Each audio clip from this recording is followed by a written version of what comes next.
अस्सलाम वालेकुम। मेरा नाम मोहम्मद शुएब है। मैं एक सॉफ्टवेयर हाउस में as a technical team lead job कर रहा हूँ। मेरी एक्सपर्टीज़ जो है वो है वेब एप्लीकेशन डेवलपमेंट और ब्लॉकचेन डेवलपमेंट, जिसमें क्रिप्टो करेंसीज भी शामिल हैं।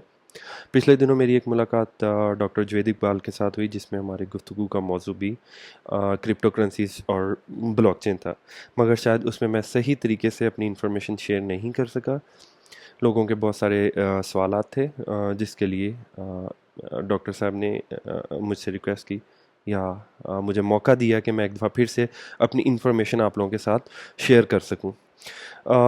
सो आज की गुफ्तगू का मौजू भी होगा क्रिप्टो करेंसीज़, मगर मैं कोशिश करूंगा कि इसे बेहतर तरीके से बयान कर सकूं। क्रिप्टो करेंसीज़ को समझने के लिए सबसे पहले जो चीज़ है जिसके बारे में जानना ज़रूरी है वो ये है कि क्रिप्टो करेंसी आखिर दुनिया में आई क्यों। दुनिया में एक डेटा सेव करवाने के लिए एक टेक्नोलॉजी मुतारफ़ करवाई गई जिसका नाम था ब्लॉकचेन। ब्लॉकचेन और जो पिछली डेटा सेव करवाने की टेक्नोलॉजी थी, इनमें सबसे बड़ा फ़र्क ये था कि ब्लॉकचेन बहुत ही सिक्योर तरीक़ाकार था इंफॉर्मेशन सेव करने का। इसमें होता ये है कि आपने जो भी अपनी इंफॉर्मेशन या जो भी डेटा सेव करना है वो पूरी दुनिया में आप फैला देते हैं। इसलिए इसे नाम दिया गया डिसेंट्रलाइज डेटा स्टोरेज का। पूरी दुनिया में फैलाने के बाद पूरी दुनिया के लोग इसमें कंट्रीब्यूट करते हैं और उस इंफॉर्मेशन को वेरीफाई कर देते हैं। और इसी तरह अगर कोई इलीगल तरीके से मेरी उस इंफॉर्मेशन को चेंज करेगा, क्योंकि पूरी दुनिया के लोगों ने उसे वेरीफाई किया हुआ है, इसलिए अब मुझे फ़ौरन से पता चल जाएगा, बल्कि मुझे नहीं पूरी दुनिया को फ़ौरन से पता चल जाएगा कि इस इंफॉर्मेशन में कोई इलीगल तरीके से चेंज किया गया है। सो अगर बहुत ही सादा अल्फाज में कहें तो ब्लॉकचेन जो है वो एक डेटा सेव करवाने की टेक्नोलॉजी है जो कि सिक्योरिटी के हिसाब से बहुत ही रोबस्ट, बहुत ही पायदार है। और ये डिसेंट्रलाइज होती है। इसमें हम अपना जो डेटा स्टोर करवा रहे हैं वो हम अपनी पूरी दुनिया में फैला देते हैं, पूरी दुनिया के लोग उसे वेरीफाई करते हैं। अब इसमें जो ब्लॉकचेन में भी जो तरीका इस्तेमाल किया गया उसे नाम दिया जाता है क्रिप्टो का। क्रिप्टो क्या है? क्रिप्टोग्राफी क्या है कि हम जो इंफॉर्मेशन सेव करवा रहे हैं हम उसकी एक इनक्रिप्टेड फॉर्म भी साथ में सेव करवा देते हैं, जिसे नाम दिया जाता है हैश का। ठीक है। अब होता यह है कि अगर कोई इंफॉर्मेशन चेंज करता है तो वो उस हैश के ज़रिए फ़ौरन से पकड़ी जाती है कि जी ये इंफॉर्मेशन तब्दील की गई है, ये हैश और इंफॉर्मेशन में फ़र्क है। इससे हम वो इंफॉर्मेशन फ़ौरन से ओरिजिनल हालत में वापस ला सकते हैं, क्योंकि वो पूरी दुनिया में फैली हुई है। ठीक है। तो ये था ब्लॉकचेन का तरीक़ाकार। अब हुआ ये कि मुख्तलिफ़ कंपनीज़ ने ब्लॉकचेन बनाई। ठीक है। ये बिल्कुल ऐसे ही था जैसे मुख्तलिफ़ पेट्रोल स्टेशंस हैं जो कि पेट्रोल बेच रहे हैं, जैसे शेल है, पीएसओ है, कार्डेक्स है। इसी तरह मुख्तलिफ़ कंपनीज़ ने अपनी अपनी ब्लॉकचेन्स बनाई। जैसे कि बिटकॉइन ने ब्लॉकचेन बनाई, इथेरियम ने ब्लॉकचेन बनाई, बाइनेंस ने ब्लॉकचेन बनाई। इसी तरह और भी कंपनीज़ हैं, सोलाना, पॉलीगॉन, ट्रॉन, बहुत सारी हैं। अब हुआ ये कि उन्होंने, या कह लें कि अब ब्लॉकचेन पे डेटा सेव करवाने के लिए हमें एक फ़ीस देनी पड़ती है। ठीक है। अगर मैं अपना कोई डेटा ब्लॉकचेन पे सेव करवाना चाह रहा हूँ तो मुझे एक फ़ीस पे करनी पड़ेगी, जिसे नाम दिया जाता है गैस फ़ीस का। ठीक है। अब वो जो ब्लॉकचेन कंपनी है जो मुझे कह लें कि जिनकी ब्लॉकचेन पे मैं अपना डेटा सेव करवाने जा रहा हूँ, मैं ऑब्वियसली उन्हें गैस फ़ीस पे करूँगा ताकि मैं उनकी ब्लॉकचेन पे अपना डेटा रख सकूँ। उन्होंने गैस फ़ीस वसूल करने के लिए ब्लॉकचेन की बेस पे ही करेंसीज़ बनाई, जिसे नाम दिया गया क्रिप्टो करेंसीज़ या डिजिटल करेंसीज़ का। उन्होंने जो गैस फ़ीस है, जो ब्लॉकचेन पे डेटा राइट करने की फ़ीस है, वो अपनी करेंसीज़ में वसूल करना शुरू की। अगर मैं बिटकॉइन पे डेटा राइट करना चाह रहा हूँ तो मैं जो गैस फ़ीस दूँगा वो बिटकॉइन में ही होगी। शुरू में क्रिप्टो करेंसीज़ जो थी उनका मकसद या उनका इस्तेमाल यही था कि अगर मैं कोई ब्लॉकचेन पे अपना डेटा सेव करवाना चाह रहा हूँ तो जो मैं वो गैस फीस पे करूँगा वो उन्हीं की क्रिप्टो करेंसीज़ की शक्ल में ही होगी। अब वो करेंसीज़ जो थी उन्हें ना तो कोई बैंक कंट्रोल कर रहा है, ना तो कोई गवर्नमेंट कंट्रोल कर रही है, बल्कि वो बिल्कुल ब्लॉकचेन की बेस पे हैं। पूरी दुनिया के लोग ही उसे कह लें एक किस्म का कंट्रोल कर रहे हैं। शुरू में उसका मकसद, जैसे कि मैंने पहले भी बताया, कि यही था कि ब्लॉकचेन पे अगर हम कोई डेटा सेव करवाना चाह रहे हैं तो जो हमने फ़ीस देनी है वो क्रिप्टो करेंसी की फॉर्म में देनी है। जैसे जैसे ब्लॉकचेन मकबूल होती गई, दुनिया ने इस जैसे जैसे इसका इस्तेमाल बढ़ता गया, जो उस ब्लॉकचेन की क्रिप्टो करेंसी थी उसकी कदर भी बढ़ती गई। जैसे कि एक मिसाल है 2009 में जो बिटकॉइन ब्लॉकचेन है, उनकी करेंसी जो बिटकॉइन ही है, उसकी कदर $1 थी। $1 में एक बिटकॉइन मिलता था। अब वक्त गुजरने के साथ साथ ब्लॉकचेन का इस्तेमाल बढ़ता गया और उनके जो क्रिप्टो करेंसी थी जो कि बिटकॉइन ही है, उसकी कदर बढ़ती गई। इसी तरीक़ाकार से बाकी क्रिप्टो करेंसीज़ की भी कदर बढ़ती गई। जैसे कि इथीरियम है, शुरू में जब इथीरियम ब्लॉकचेन पे हम डेटा इंट्रोड्यूस करवाएगी, तो इथीरियम क्रिप्टो करेंसी, इसकी कीमत काफ़ी कम थी, जो कि अब तकरीबन लगभग $3000 के करीब है। तो क्योंकि इसकी मकबूलियत में वक्त के साथ साथ काफ़ी इजाफा हो रहा है, तो इनकी करेंसीज़ की वैल्यूज़ बढ़ रही हैं। इनकी बढ़ती कीमत को देख के कुछ लोगों ने मतलब कुछ लोगों ने नहीं बल्कि बहुत से लोगों ने इसे ज़रिया आमदन बनाया। अब ज़रिया आमदन इसे कैसे बनाया जा सकता है या कैसे बनाया गया, वो ये है कि अगर एक मिसाल है, 2009 में मैंने $1 का एक बिटकॉइन ख़रीदा और अगर 2022 में मैं वो ही एक बिटकॉइन बेचता हूँ, वो $40,000 का बिकेगा। मतलब मुझे $39,999 का मुनाफा हुआ है, जो कि लगभग 80 लाख रुपए है, 70 से 80 लाख रुपए। ठीक है।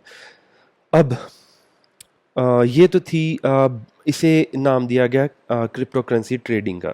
इसमें होता है ये कि जब उस क्रिप्टो करेंसी की कीमत कम होती है हम वो ख़रीद लेते हैं, जब उसकी कीमत बढ़ जाती है तो हम वो बेच देते हैं। ये था क्रिप्टो करेंसीज़ के ज़रिए अर्निंग करने का तरीका। जो क्रिप्टो करेंसी का मेन मकसद था वो यही था कि अगर हम उस ब्लॉकचेन पे डेटा सेव करवा रहे हैं तो हमने गैस फीस देनी है क्रिप्टो करेंसी की शक्ल में। मगर क्योंकि इसकी मकबूलियत में इजाफा हो रहा है, इसके इस्तेमाल में इजाफा हो रहा है, इनकी कदर कीमत बढ़ रही है, इस लोगों ने इसे ज़रिए आमदन भी बनाना शुरू किया। तो उसमें हुआ ये कि बहुत सारी एक्सचेंजेस मुतारफ़ करवाई गई, जो कि जिसमें आप क्रेडिट कार्ड के ज़रिए अपनी क्रिप्टो करेंसी ख़रीद सकते हैं, आप अपनी करेंसी बेच के वापस डॉलर्स ख़रीद सकते हैं। यहाँ पे मैं एक चीज़ दोबारा से शामिल करना चाहूँगा कि जो क्रिप्टो करेंसीज़ थी, इसे ना तो कोई बैंक कंट्रोल करता है, ना ही कोई गवर्नमेंट कंट्रोल करती है। ये मुकम्मल तौर पे इसे लोग ही कंट्रोल कर रहे हैं, एक तरह से लोग ही कंट्रोल कर रहे हैं। जो इसे इस्तेमाल कर रहे हैं वही इसे कंट्रोल कर रहे हैं। इस पे किसी बैंक की, किसी गवर्नमेंट की कोई रिस्ट्रिक्शंस नहीं है, ना वो कोई रिस्ट्रिक्शन लगा सकती है। तो अब मैंने जैसे कि बताया कि इस पे अर्निंग कैसे की जा रही है कि लोग ट्रेड कर रहे हैं। लोग तब ख़रीदते हैं जब वो उसकी कीमत कम होती है, तब बेच देते हैं जब उसकी कीमत बढ़ जाती है। तो मुख्तलिफ एक्सचेंजेस के ज़रिए हम इस क्रिप्टो करेंसी की ख़रीदो फ़रोख्त कर सकते हैं। ठीक है। दूसरा तरीका इससे आमदन का वो ये है जिसे नाम दिया जाता है क्रिप्टो करेंसी माइनिंग का। जैसे कि मैंने पहले ज़िक्र किया कि जब भी हम ब्लॉकचेन पे कोई इंफॉर्मेशन सेव करना चाहते हैं, पूरी दुनिया के लोग उस इंफॉर्मेशन को वेरीफाई करते हैं। ठीक है, उसका हैश क्रिएट करते हैं ताकि अब उसमें कोई तब्दीली ना की जा सके। जो वो हैश क्रिएट करना है, जो वो मतलब वेरीफाई करना है, उस चीज़ को नाम दिया जाता है माइनिंग का। अगर मैं माइनिंग कर रहा हूँ, इसका मतलब ये है कि जो दुनिया में ट्रांजैक्शंस हो रही हैं, मैं वेरीफाई करने में हिस्सा ले रहा हूँ। अब जब भी मैं कोई ट्रांजैक्शन वेरीफाई करूँगा, ब्लॉकचेन मुझे एक रिवॉर्ड देगी कि आपने हमारे लिए काम किया है, हम आपको ये रिवॉर्ड देते हैं।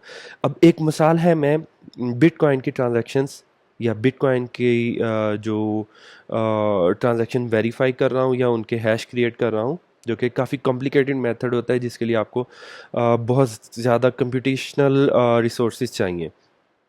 ठीक है, मैंने माइनिंग की, मैंने उनकी ट्रांजैक्शन वेरीफाई की, बिटकॉइन मुझे रिवॉर्ड देगा कि आपने हमारी ट्रांजैक्शन जो है वो वेरीफाई की है, इसलिए हम आपको रिवॉर्ड देते हैं।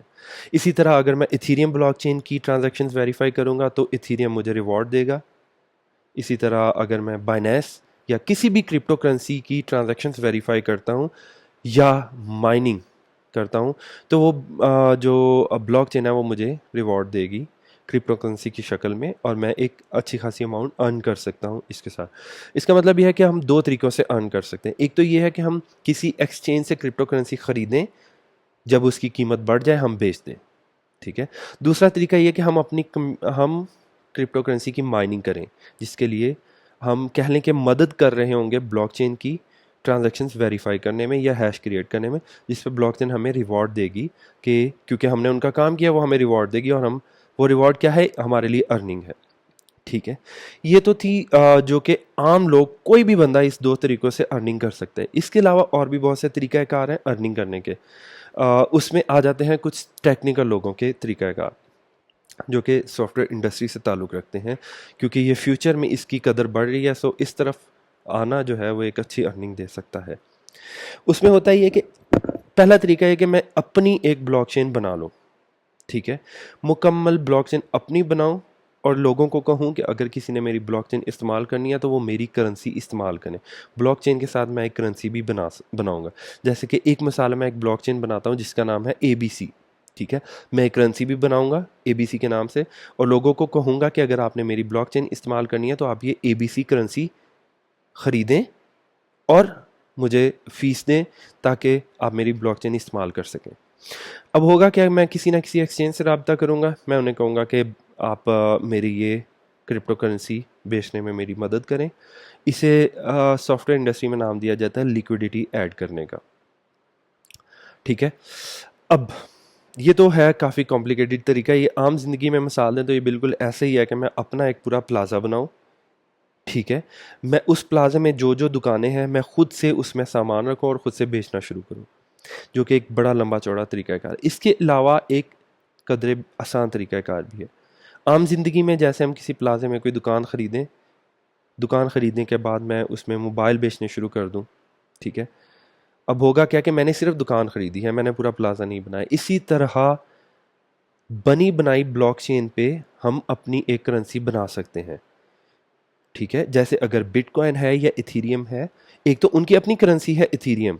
ठीक है। अगर मैंने वो ब्लॉकचेन इस्तेमाल करनी है तो मैं इथीरियम में फ़ीस दूंगा। इसके साथ साथ मैं उनकी ब्लॉकचेन पे एक न्यू करेंसी भी बना सकता हूँ, जो कि कोई भी बना सकता है, जिस पे कोई रिस्ट्रिक्शन नहीं है। ठीक है। दुनिया का कोई भी बंदा उस ब्लॉकचेन पे न्यू करेंसी, या उसे टोकन का नाम दिया जाता है, वो बना सकता है। ठीक है।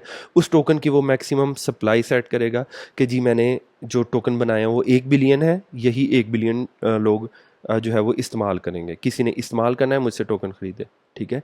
या मैं किसी एक्सचेंज से रब्ता करूँगा कि आप मेरे ये टोकन बेचें। अब ये चीज़ है कि जब मैंने वो टोकन बनाया, मैंने किसी एक्सचेंज को दिया कि आप ये मेरा टोकन बेचें। ठीक है। तो लोग क्यों खरीदेंगे? इसका मतलब है कि कोई भी वो टोकन नहीं खरीदेगा, क्योंकि उसका कोई इस्तेमाल नहीं है अभी। ठीक है। इसका मतलब है जब भी मैं कोई क्रिप्टो करेंसी बनाऊंगा या मैं कोई टोकन बनाऊंगा तो उसका कोई वैल्यू नहीं होगी। अब उसकी वैल्यू कैसे बनेगी?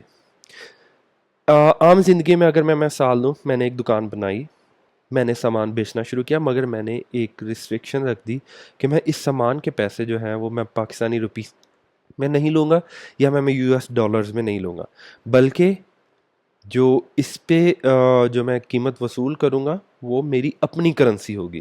ठीक है। बचपन में हम गेम्स खेलने जाते थे, बहुत से लोगों को मालूम होगा कि हम टोकन्स ख़रीदते थे दुकान पे जाके, और वो टोकन का इस्तेमाल करके हम गेम खेलते थे। इसी तरीक़ाकार को ब्लॉकचेन में भी इम्प्लीमेंट किया गया। मैं गेम बना दूँ एक, और मैं लोगों को कहूँ कि अगर किसी ने मेरी ये गेम खेलनी है तो वो पहले मेरा टोकन ख़रीदे। इस तरह क्या होगा, मेरे टोकन की जो है वो फ़रोख्त शुरू हो जाएगी और मैं एक अच्छी अर्निंग कर सकूँगा। ठीक है। अब वो गेम मुख्तलिफ़ किस्म की हो सकती हैं। कुछ लोग शौक़ से गेम खेलते हैं, कुछ लोग मुनाफा बख्श जो गेम्स होती हैं वो खेलते हैं। ठीक है। और वो खेलने के लिए क्या है कि उन्हें मेरा टोकन ख़रीदना पड़ेगा, और जिससे मैं अर्निंग कर सकूँगा। ठीक है। तो बेसिकली यही जो है इस चीज़ के साथ ही यही तरीक़ाकार हैं जिनसे मेजरली लोग अर्न कर रहे हैं। इसके अलावा और भी बहुत से तरीक़ाकार हैं। मैं अपनी एक्सचेंज बना दूँ, ठीक है, उससे भी मैं अर्न कर सकता हूँ, मगर वो ज़्यादा कॉम्प्लिकेटेड चीज़ें हैं। जो अगर हम कहें कि जो कदरे आसान चीज़ें हैं वो क्या हैं, पहली चीज़ ये है कि मैं बनी बनाई ब्लॉकचेन पे जो है माइनिंग करूँ। ठीक है। मैं उनकी ट्रांजैक्शंस वेरीफाई करूँ। ठीक है। और उससे मैं रिवॉर्ड लूँ। दूसरा तरीका ये कि मैं बनी बनाई करेंसी ख़रीदूँ, जब वो सस्ती है, जब वो महंगी हो जाए मैं बेच दूँ और मैं मुनाफा खरीदूँ। तीसरा तरीका ये कि मैं एक टेक्निकल पर्सन हूँ, मैंने अपनी ब्लॉकचेन बना दी है, मैंने अपनी करेंसी बना दी है और लोगों से कहा है कि अगर आपने मेरी ब्लॉकचेन इस्तेमाल करनी है तो आप मेरी ये करेंसी ख़रीदें और मेरी ब्लॉकचेन इस्तेमाल करें। और वो ख़रीदने के लिए क्या होगा कि मैं किसी न किसी एक्सचेंज से रब्ता करूँगा कि जी मेरी ये करेंसी है, आप बेचने में मेरी मदद करें, ठीक है।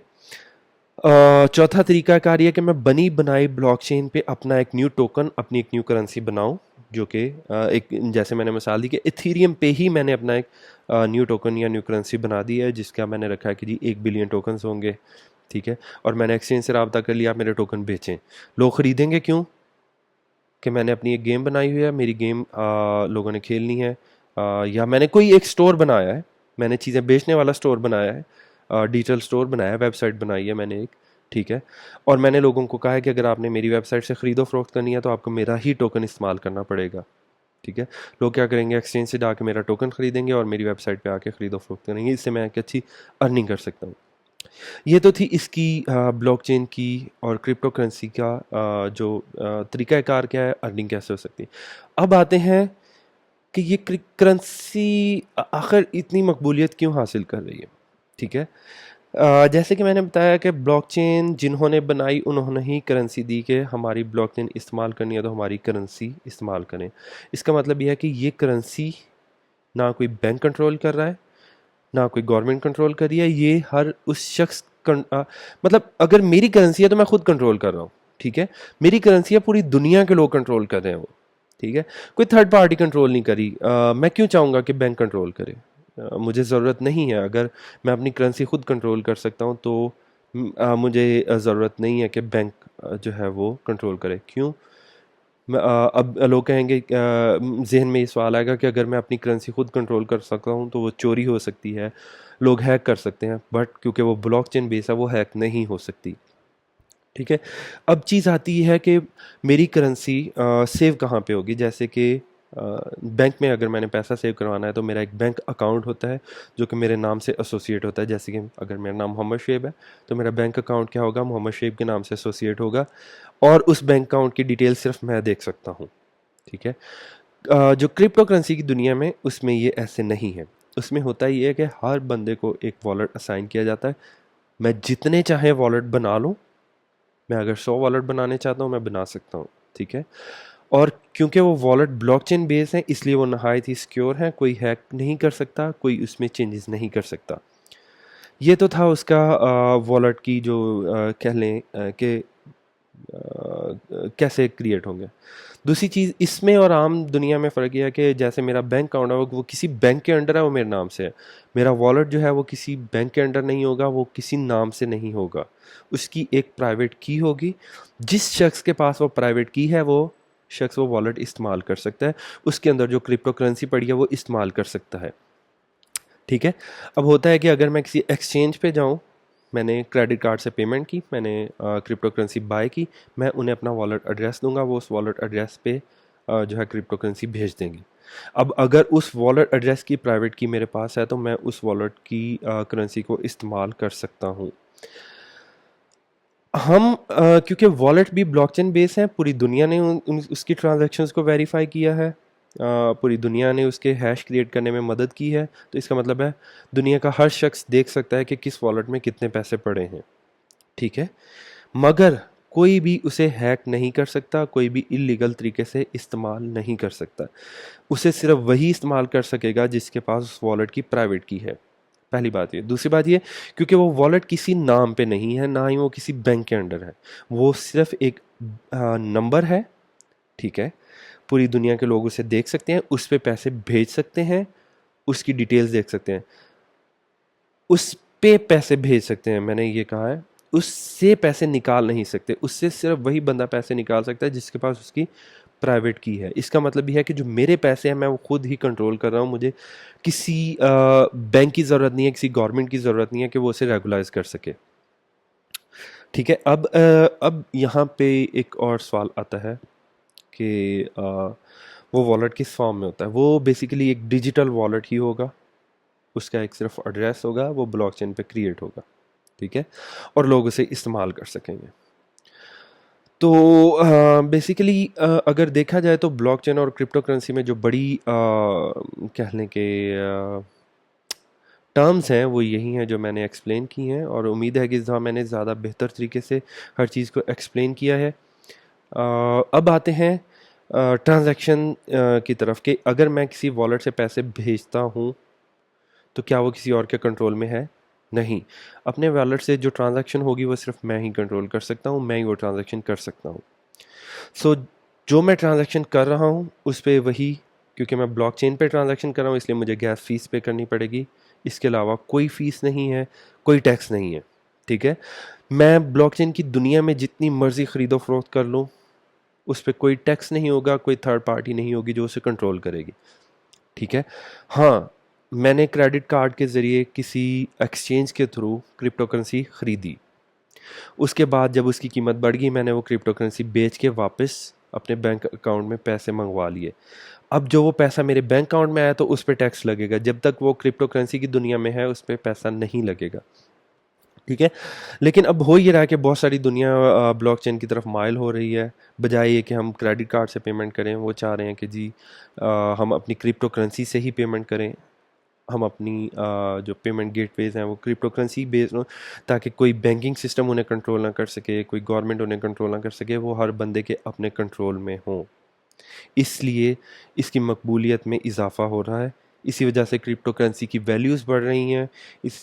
इसी वजह से जो है लोग इससे एक अच्छी खासी अर्निंग कर रहे हैं। ब्लॉकचेन सिर्फ कह लें क्रिप्टो करेंसी का नाम नहीं है, मैंने जैसे पहले ही बताया ये डेटा स्टोरेज का नाम है, बहुत ही सिक्योर डेटा स्टोरेज का नाम है। इसमें पूरी दुनिया जो है वो हर तरह की इंफॉर्मेशन सेव कर सकती है, मेडिकल रिकॉर्ड सेव हो सकते हैं, हमारी अपनी इंफॉर्मेशन सेव हो सकती है, ऐसी इंफॉर्मेशन सेव हो सकती है जो हम चाहते हैं कि नहायत सिक्योर रहे, कोई उसे हैक ना कर सके, कोई इसमें तब्दीली ना कर सके। ब्लॉकचेन हर उस तरह की इंफॉर्मेशन को सिक्योर करने में मदद देता है, सेव करने में मदद देता है।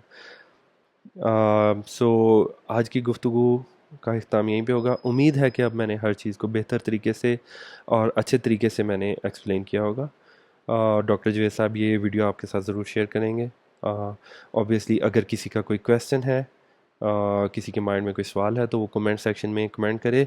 मैं कोशिश करूँगा कि हर बंदे के कमेंट का बेहतर तरीके से जवाब दे सकूँ, ताकि हम ये इन्फॉर्मेशन अच्छे से समझ सकें कि ब्लॉकचेन आखिर है क्या, क्रिप्टो करेंसी है क्या, कैसे अर्निंग की जा सकती है, कैसे ये चीज़ें काम करती हैं। मैं कोशिश करूँगा हर बंदे का जवाब दूँ, हर बंदे के साथ अपनी इन्फॉर्मेशन शेयर करूँ। दुआ में याद रखिएगा। जज़ाकल्लाह। अल्लाह हाफ़िज़।